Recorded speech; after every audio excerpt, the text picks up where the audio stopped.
Hello everyone. Today I'll be teaching from the book of Matthew chapter 13 and verse 24. Jesus says the kingdom of heaven is likened to a man which sowed good seeds in his field. He says the kingdom of heaven. Adam was in the kingdom of heaven in 2 Corinthians chapter 12 and verse 2 and 4. And his wife was a part of him. But they were both in the kingdom of heaven. They were in paradise. And here we go, church. In the book of Matthew, chapter 13 and verse 38. Now remember where Jesus said he sowed the good seeds. He said he sowed the good seeds in his field. The field is the world. He sowed the good seeds in Adam and his wife because they were created out of the world. In Genesis chapter 2 and verse 7, God created the man out of the dust of the earth. So that made Adam connected to the earth. Because Adam was a natural man. He was created of the earth. In 1 Corinthians 15, 45, 46, 47, 48, 49, we see that Adam was of the earth. But Jesus was a spiritual body. Now watch this, church. He said he sowed the seed, the good seed, in his field. Well, Adam and his wife were of the world. And because she's what Adam is. Because she's bone of his bone and flesh of his flesh. So whatever Adam is, she is. If he's of the earth, she's of the earth. And remember what he said. He said in the kingdom of heaven is likened to a man who sowed good seeds in his field. Jesus sowed good seeds in Adam and his wife. We see in the book of Matthew chapter 13 and verse 25, it says, while men slept, the enemy came and sowed tares among the wheat and went his way. We see in the book of Genesis chapter 2 and verse 21, Adam and his wife both slept, and the enemy came and sowed tares in Genesis 3 verse 1 through 7. Then after he sowed the tares, their eyes were opened because they both had sinned. Now in the book of Genesis 3 and 15, God is talking here, and he's saying that he's going to make the woman and the devil enemies. He said that the woman's going to have a seed. He said that the woman's seed and the devil's seeds will be enemies. Now we're seeing two seeds here, church. The woman's seed and the devil's seed. Now Jesus said while men slept, the enemy came and sowed tares among the wheat. Where did the devil do this? He did this while Adam and his wife were asleep. They slept. Their eyes were not open until Genesis 3 and 7. Now watch this. In Genesis 4 and 1, we know that Adam and his wife were driven out of the garden. They're no longer in there. It said Adam knew his wife Eve, and she conceived and bare Cain. Verse 2, she again bare his brother Abel. She had twins. She did not conceive twice. She only conceived one time. But she bare two boys, two sons. And the first one was Cain. In the book of 1 John chapter 3 and verse 12 says, Cain was of that wicked one and slew his brother because his own works were evil and his brothers were righteous. So we see that the devil did sow his seed. He sowed it while Adam and his wife slept. And when their eyes were opened, they had sinned and they were driven out of the garden. And when they came into the world, she had two children. Cain was of the wicked one, and Abel was the good seed. In the book of John chapter 8 and verse 44, Jesus is talking to the people, and he said, you are of your father the devil, and the lust of your father you will do. He was a murderer from the beginning. What did Cain do? Cain killed his brother. We see in the book of Matthew chapter 13 and verse 27 and 28, it says, the servants of the household came and said, Sir, did thou not sow good seeds in the field? Where did these tares come from? In verse 28, he said, the enemy has done this. And then he says, go and gather them. He's telling him to gather the tares up. And he tells him in verse 9, no, because while we're gathering the tares, you'll root up the wheat with them.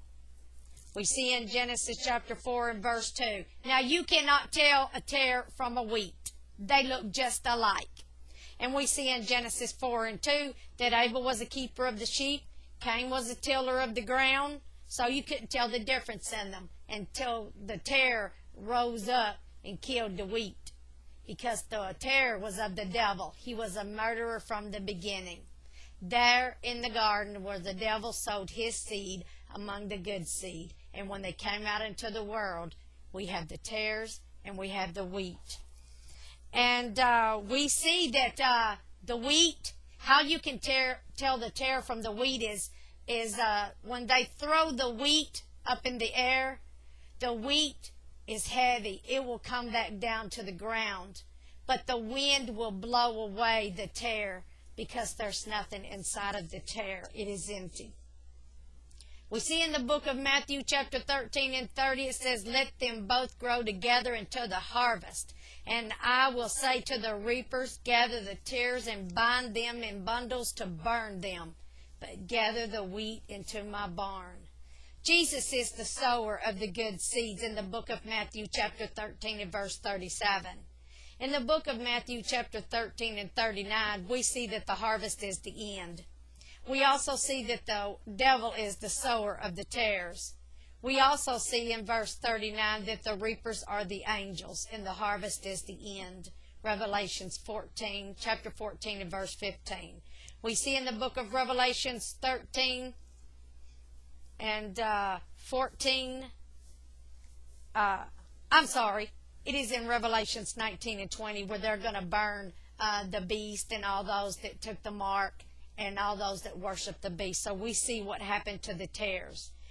We also see in the book of Revelations 13 and verse 4. So we're seeing what Jesus is telling the people. He's telling them a future event. He's telling them that he knew the devil came and sowed his seed among the wheat. He knew where he did it in the garden in the book of Genesis chapter 3 and verse 15. He knew he sowed it in Genesis 3 and 1 when he was talking to the woman while they both were asleep. Jesus knows how it all happened. He knew when they came into the world, he knew that the devil's seed was mingled with the good seed, because there was Abel that was the wheat and there was Cain that was the tare. And Cain was of that wicked one of the devil. And God says, let them grow together because in the end will be the harvest. And he'll send forth the reapers, which are the angels, and they will gather the tares and they'll bundle them up and burn them because that's their end. Because they're of the devil. They're of the wicked one. We see in the book of Matthew chapter 13 and 37. Now we're going to go to a higher revelation knowledge here, church. So go with me. In the book of Matthew 13 and 37, Jesus is the sower of the good seed. The seed is the word of God. Luke 8 and 11. In the book of John 1 and 1, the word was with God. The word was God. John 1 and 14, the word became flesh and dwelt among us. Jesus says in the book of John chapter 12 and verse 24, I say unto you, except a corn of wheat fall into the ground and die, it abideth alone. But if it die, it bring forth much fruit. 1 Corinthians 15, 35 through 38, how the dead are raised. What body do they come? He said, thou fool, that which thou sowest is not quickened, except it die. Verse 37, that which thou sowest not that body that shall be. They're telling us that that body that's going into that ground ain't that body that which it's going to become, because it's going to come up and it's not going to look like the seed that went into the ground. You go plant some seeds and see that whenever that seed springs up and grows you a flower, it don't look nothing like that seed that went into that ground. And that's what Jesus is trying to tell us here. That whenever his body went into that ground and when it came up, it was not the same body. Because we have a body waiting for us in heaven. 2 Corinthians chapter 5, verse 1 and 2. In the book of John chapter 18, verse 17 and 18, Jesus said, therefore doth my Father love me, because I lay down my life, that I might take it up again, and no man take it from me. I lay it down of myself. I have power to lay it down, and I have power to take it up again. This is the commandment that I received of my Father. The commandment that Jesus received of his Father was love. John 3:16, God so loved the world that he gave his only begotten Son. Galatians chapter 5 and 14 says the law is fulfilled in one word, love thy neighbor. So we see the commandment, and we also see it in the book of John 14 and verse 31 was love. In the book of John 20, here we go, church, I got to hurry. In the book of John chapter 20 and verse 14, 15, and 16, after Jesus rose from the grave, Mary saw him and didn't even recognize him. John 20 verses 26, 27, 28, 29, Thomas didn't even believe Jesus. They had to see the holes in his hands and in his feet and the piercing in his side before they would believe it was the Lord, because they did not recognize him, because the body that was sown in the ground was not the body that came up. And Jesus sowed his own body, and the reason why he sowed his own body is because he had the power to raise it up. We see in the book of John chapter 20 and verse 29, Jesus said, blessed are they that have not seen, but yet believe. That's some revelation knowledge right there, church. So Jesus is giving us a revelation through the sower of the seeds. And that the seed that went into the ground was not the seed that came up. He sowed his own body. And the body that came up was not the body that went in there, because he told us his disciples did not even recognize him. And if anyone's going to know Jesus, it was them. They walked with him every day. I hope and pray you like that amazing revelation from the Holy Spirit of God. God bless you, my dear precious friends.